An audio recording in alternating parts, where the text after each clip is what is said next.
So, yesterday's lesson, we talked about what is a small moment seed story. So, it's a story about your life. And it's just a little story, not too big and not so much it would take up a big fat chapter book. So, we came up with story ideas. And so, today we're going to work on picking one of those ideas that we already brainstormed and then planning our writing. We're not even going to start writing today. We're not ready. You have to go through a process, brainstorming and then planning. Those are the first two parts of the writing process. So if you have not done yesterday's lesson, if you weren't here for this, then you need to stop this video, go back, do this part first. You got to do step one before you can do step two. You know, like 1, 2, baby steps, doing it in order. So you need your list first and then do today's video. So if you weren't there yet, pause it, go back. Otherwise, get out your writer's notebook, open up to that brainstorm list. Okay, so now that you have your brainstorming piece out, you are going to decide which of your story ideas you're most excited to write about. And like for me, I think the prank on Sleesman would be a great story. I think Buzz Lightyear would be a cute story. Car accident would probably be a really exciting story that other people would like to hear. And then getting my new CGM, that's continuous glucose monitor because I'm diabetic. It'd probably an informative story if somebody else was diabetic and wanted to know information. I don't know how entertained you guys would be. So I feel like the one I'm most excited to write about would either be 1 or 3. So I need to narrow it down. So if you're having trouble, that doesn't mean you can't write about the other one some other time, but pick which one is really like calling to you that you think, you know what, I would really like to write that story. And I think the one that you guys would probably like to hear is the prank on Mr. Sleesman. So this is the one I'm going to pick.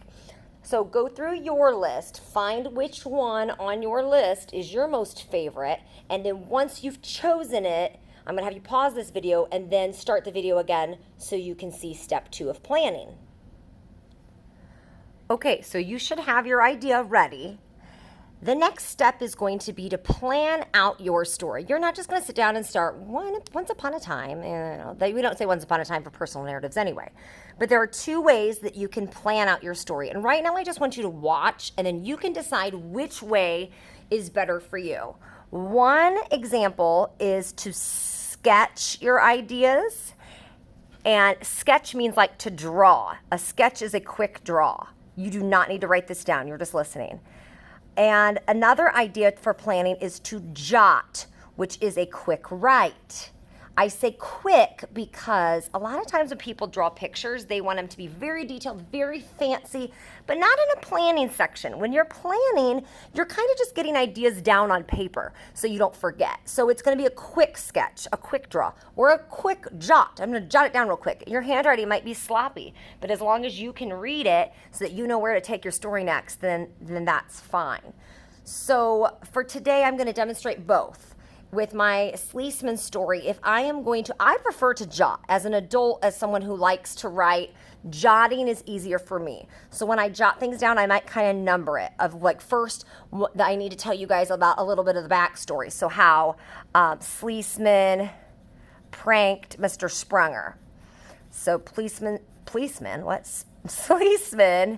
pranked Sprunger. That is not a complete sentence. That's not my best handwriting, but I'm just jotting down. I'm going to tell you several sentences about that because I'm going to tell you what he did, what the prank was, how Sprunger felt, how I got involved. So actually, we might want to add that. Maybe that could be my next thought. And I am going to leave a space so that I don't get these like jumbled together to the point where I can't even read them. So it would make sense to first talk about how Sleesman pranked Sprunger, and second, how I got involved. Again, see how I'm writing super fast? I can write so much better than that, but I'm not worried about my handwriting. I can still read it. So this would be next. And we want it to be in an order that makes sense. So what do you want to know next? Sleesman pranked Sprunger. How did I get involved? I'm going to tell you guys about that. And then I'm going to tell you how we started brainstorming a prank. So brainstorm. We brainstormed some different pranks that we can do, and then we decided on the doorbell prank. And so then I'll tell you what that prank was, and I think last I'll tell you how Sleesman reacted, because that's always like one of the funniest parts about pranks is seeing people's reactions. So now I have my whole story ready to write. I'm not going to write my story today, neither are you. Today is just our planning day. So I picked my idea. I got my first, next, last jotted down quick write in my notebook. Now let me show you what the sketch would be, because this was the jot. You do not need to do both. You pick which one you like better. Some people prefer to draw, so I could do the same thing. Again, you're not doing both. You shouldn't even do anything yet. Just watch. If you prefer to sketch, this is how that might look. You might do it in boxes. So maybe in the first box, this is what happened first, and I'm going to tell you that with a 1. So first, I might draw Mr. Sleesman, and he was hanging up a poster of something on Mr. Sprunger's bulletin board. See how fast I drew that? I can draw so much better than that. This is a sketch. It's a quick draw, so that other people might not know what this means, but I know what it means. It's the prank that Mr. Sleesman did where he put a picture on Mr. Sprunger's bulletin board. And then next, I'll draw Sprunger. I'm going to give him a Cubbies hat because the dude's obsessed with Cubs. So here's Sprunger, and this happened to Mr. Sprunger, so I'll put a Cubbies sign outside of his door. Then how did I get involved? And I'm going to be long hair. Again, look how I didn't even put a face on it. That's okay. It's not necessary. It's a quick draw.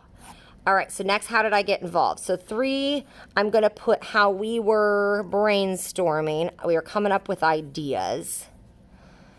So there's me coming up with an idea and Sprunger coming up with an idea. 4, we came up with the doorbell. So there's going to be the doorbell button. I'm going to write ding dong. And then the last thing is going to be Mr. Sleesman's reaction. Ah. So look how fast I did that. And none of my drawings are amazing, but when I look back, when I'm ready to write this tomorrow, I can remember the different steps of what I wanted to write about by my sketch. Now, I would honestly prefer 3rd graders to be jotting down their ideas. I think it's a little more specific. It might take a little less time, but I'm going to leave it up to your comfort level. I know some people struggle so much with spelling or just struggle with writing in general that pictures may be an easier task. So you decide which one you're going to do. You want to see both like I did. Pick one or the other. Jot your ideas step by step, or sketch your ideas step by step. So you're going to go to a new page in your journal, and I like to use a Post-it as my bookmark so that I can find what page I'm on every day. You're going to write the date, 9 dash, whatever it is today, dash 2020. You'll know what date to put there because it's what you'll see on the LMS page that you're on. And then you're going to write planning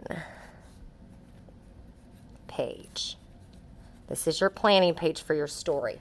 And now you're going to jot or sketch what you're going to be doing for your story, but don't start writing your story. That will be another lesson. All right, get busy.